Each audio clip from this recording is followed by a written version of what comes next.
Dans ce chapitre de biologie, nous allons donc étudier les organes des sens. Nous allons étudier d'abord l'œil, et donc la vue, le nez et l'odorat, la langue et le goût, l'oreille et l'audition, et enfin la peau et le toucher. Commençons donc par étudier l'œil. L'œil est constitué de trois grandes parties. La première, c'est la sclérotite. C'est une enveloppe fibreuse de tissu conjonctif qui forme en quelque sorte le blanc de l'œil. Ce qu'on appelle la cornée, c'est la partie avant de la sclérotite. La cornée, elle est transparente. Comme elle est dépourvue de vaisseaux sanguins, c'est elle qui fait rentrer la lumière dans l'œil. La deuxième partie, c'est l'UV, qui est l'enveloppe moyenne du globe oculaire.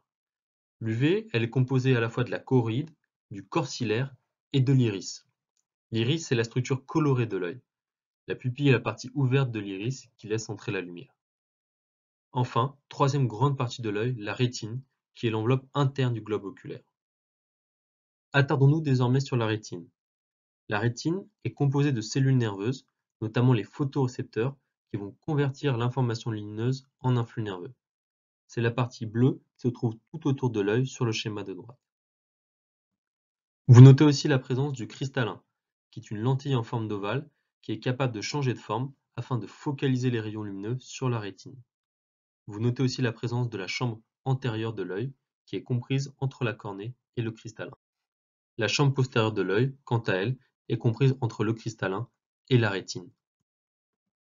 La chambre antérieure, que vous avez vue dans le schéma avant, est constituée de l'humeur aqueuse, qui va fournir tous les nutriments et l'oxygène nécessaires aux cellules de la cornée du cristallin. L'humeur vitrée, quant à elle, participe au maintien de la forme oculaire et au maintien de la position du cristallin et de la rétine. Notez aussi que les globes oculaires sont actionnés par des muscles, puisque chaque œil est manœuvré par 6 muscles rattachés à l'orbite. L'œil est aussi constitué d'éléments annexes, qui vont tous protéger le globe oculaire. La conjonctive est une membrane qui recouvre l'avant du globe oculaire et tapisse l'intérieur des paupières. Les sourcils vont quant à eux éviter que la sueur coule dans les yeux. Les paupières et les cils affaiblissent la lumière et protègent les yeux de la poussière. Les glandes lacrymales sont situées sous les paupières supérieures et produisent des larmes, un liquide salé. Ces larmes vont permettre de nettoyer les yeux des poussières, des cellules mortes et des bactéries. Comment fonctionne la vue? Dans un premier temps, la lumière va traverser les différents milieux transparents de l'œil et venir frapper la rétine. Puis, les cônes ou bâtonnets, qui sont situés au fond de l'œil, vont convertir cette lumière en influx nerveux. Enfin, les influx nerveux sont envoyés au cerveau pour être analysés. Les bâtonnets permettent de distinguer un signal lumineux de faible intensité, tandis que les cônes, quant à eux, permettent la vision des couleurs.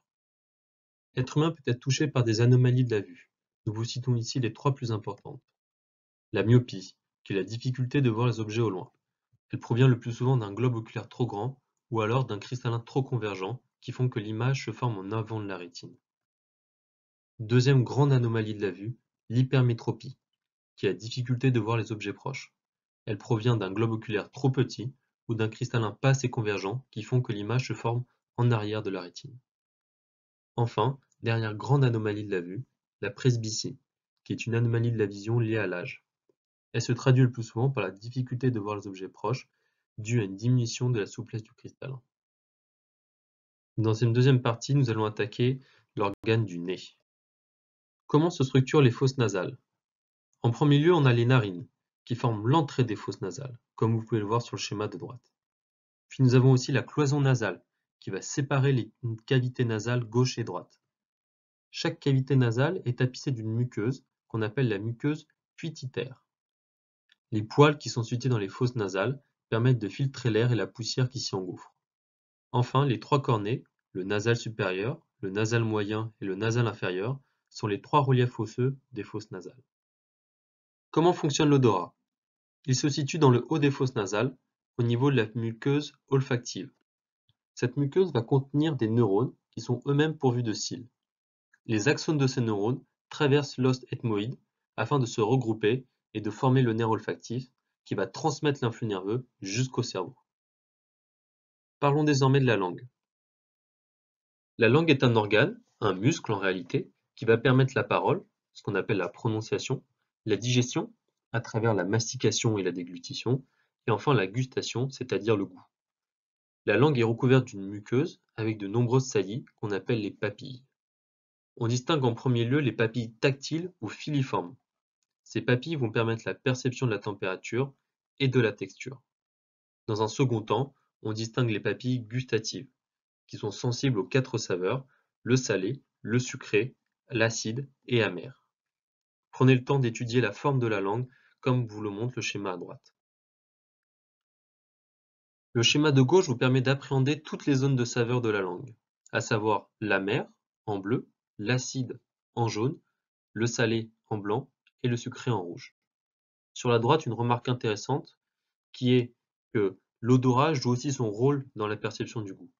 En effet, lorsqu'on mâche, pendant la mastication, des molécules odorantes vont remonter par la gorge jusque dans les fosses nasales.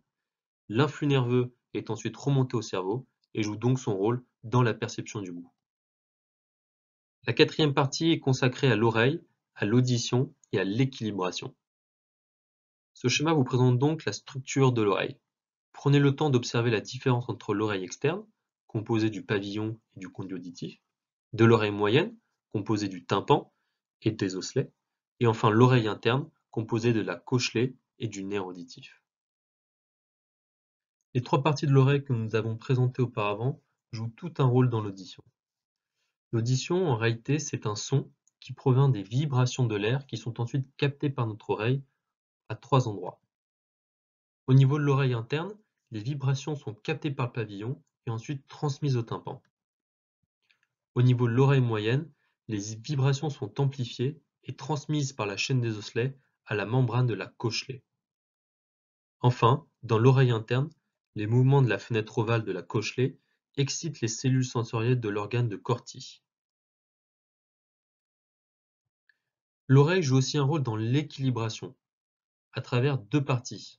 Tout d'abord les canaux semi-circulaires, qui sont sensibles aux accélérations et aux mouvements, et enfin grâce au vestibule, qui permet de percevoir les changements de position de la tête et les mouvements de rotation du corps. Ces 2 parties vont constituer ce qu'on appelle l'appareil vestibulaire. Dans cette dernière partie, nous allons parler de la peau et aussi du toucher. La peau est constituée de 3 parties, comme vous allez le voir sur le schéma à droite. La première partie, qui est en contact avec le monde extérieur, est l'épiderme. L'épiderme est elle-même constituée de 3 couches, la couche basale, la couche de Malpighi et la couche cornée. Deuxième partie de la peau, le derme, qui est un tissu conjonctif.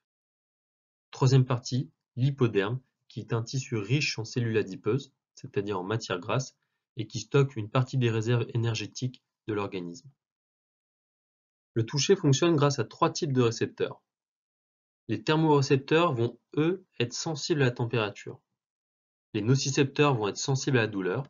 Et enfin, les mécanorécepteurs vont être sensibles à la pression, à la vibration, etc. Merci d'avoir regardé cette vidéo. Et si vous avez des remarques ou des questions, n'hésitez pas à nous envoyer un mail ou à nous contacter directement sur notre plateforme via notre chat. Vous pouvez aussi nous suivre sur Facebook et sur Twitter. Nous mettons régulièrement des vidéos gratuites sur notre groupe. Nous vous proposons aussi des promotions. À bientôt sur Prep Academy.